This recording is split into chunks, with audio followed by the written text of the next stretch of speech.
তোমাদের কারোর কখনো ট্রাইপড চুরি হয়েছে? আমার লিটারালি ট্রাইপডটা চুরি হয়ে গেছে। নমস্কার সকলকে, welcome back to my channel. তো আজকে আমি একটা আনবক্সিং ভিডিও নিয়ে এসেছি, যেটার মধ্যে থেকে আমি অলরেডি সব কিছুই আনবক্স করে ফেলেছি। ফার্স্ট যেটা আমি আনবক্সিং করে ফেলেছি সেটা হলো 30 ml এর একটা লরিয়াল প্যারিসের সিরাম। এটা ছোটোটা আমি পারচেস করেছি বিকজ যদি স্যুট না করে আমি সবসময় ছোটোটাই পারচেস করা প্রেফার করি। আচ্ছা, নেক্সটে আমি একটা ক্যাস্টর অয়েল কিনেছি, যেটা আমি অনেকদিন ধরে কিনবো ভাবছি। তো আমার একটা বোন কিনেছে এটা, তো ওর খুব উপকার হয়েছে, আমাকে সাজেস্ট করেছে। তো সোলফ্লাওয়ারের এই অয়েলটায় অনেক কিছু বেনিফিটও আছে, তো এখনো ইউজ হয়নি, ইউজ করে তোমাদের রিভিউটা অবশ্যই আমি দেবো। মোস্ট ইম্পর্টেন্ট, আর এটা নিয়ে আমার লিটারালি 5 নম্বর হয়তো পারচেস হচ্ছে। This is the best sunscreen.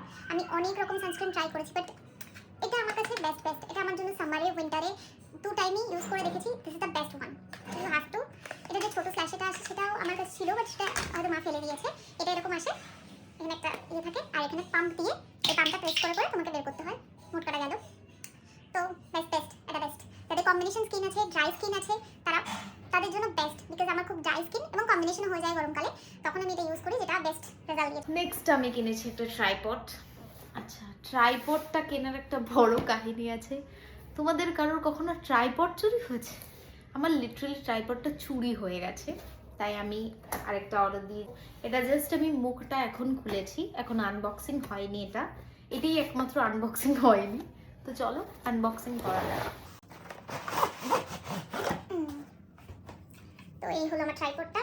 এটা তোমার 9 ফিটের আছে, 9 ফিট অবধি এটা যাবে। আর হ্যাঁ, লিটারালি এগুলো ভাঙা। এটা জানি না, ডিজিটাকে সেম টাইমে অর্ডার দিয়েছি, যেটা অ্যাকচুয়ালি আমার অর্ডার আগে ছিল, বাট এটা ওয়েটটা অনেকটা লাইট লাগছে আমার। আর ও কিভাবে আমার চুরি হয়ে গেছে সেই কাহিনীটা আসে।